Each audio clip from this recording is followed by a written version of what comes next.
জলদস্যুরা যোগাযোগ করেছে জিম্মি জাহাজের মালিক পক্ষের সঙ্গে।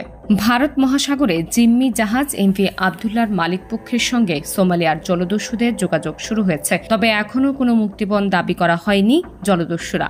বিষয়টি নিশ্চিত করে জাহাজের মালিকপক্ষ KSRM গ্রুপের মিডিয়া উপদেষ্টা মিজানুল ইসলাম বুধবার দুপুরে সাংবাদিকদের বলেন, দস্যুদের সঙ্গে যোগাযোগ হয়েছে, তবে তারা এখনও কোনো আলোচনা করেনি। যেহেতু বিষয়টি স্পর্শকাতর, তাই আলোচনা না হওয়া পর্যন্ত কিছু বলা যাবে না।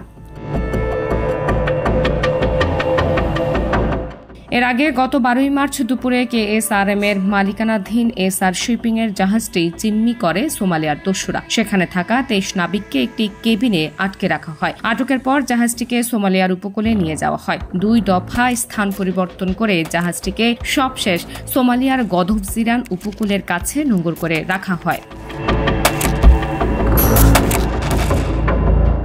জলদস্যুর হাতে জিম্মি 23 নাবিকের মুক্তি মিলবে কবে?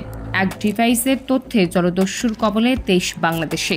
জাহাজ থেকে নাবিকের বার্তায় বলা হয়েছে, দস্যুরা অ্যাটাক করেছে, আমরা অ্যারেস্টেড। 58,000 মেট্রিক টন কয়লা নিয়ে গত 4 মার্চ আফ্রিকার জোম্বাবিকের 58,000 মেট্রিক টন কয়লা নিয়ে গত 4 মার্চ আফ্রিকার মোজাম্বিকের মাপুটো বন্দর থেকে যাত্রা শুরু করে এমভি আবদুল্লাহ। 19 মার্চ সেটি সংযুক্ত আরব আমিরাতের হামারিয়াহ বন্দরে পৌঁছানোর কথা ছিল। কবির গ্রুপের অঙ্গ প্রতিষ্ঠান SR শিপিং এর মালিকানাধীন এমভি আবদুল্লাহ আগে গোল্ডেন হক নামে পরিচিত ছিল। 2016 সালে তৈরি বাল্ক ক্যারিয়ারটির দৈর্ঘ্য 189.93 মিটার এবং প্রস্থ 32.26 মিটার।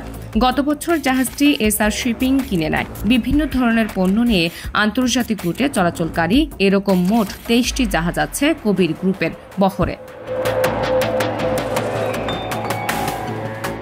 2010 সালের ডিসেম্বরে আরব সাগরে সোমালি জলদস্যুদের কবলে পড়েছিল বাংলাদেশি জাহাজ জাহানমণি। ওই সময় জাহাজে 25 নাবিক এবং প্রধান প্রকৌশলী স্ত্রীকে জিম্মি করা হয়। নানাভাবে চেষ্টার পর 100 দিনের চেষ্টায় জলদস্যুদের কবল থেকে মুক্তি পান তারা। তবে 2024 সালে জলদস্যুদের কবল থেকে কবে মুক্তি পাবে 23 বাংলাদেশি নাবিক, সেটা এখনও বলা যাচ্ছে না। নাহার নিশি, প্রিয় দেশ।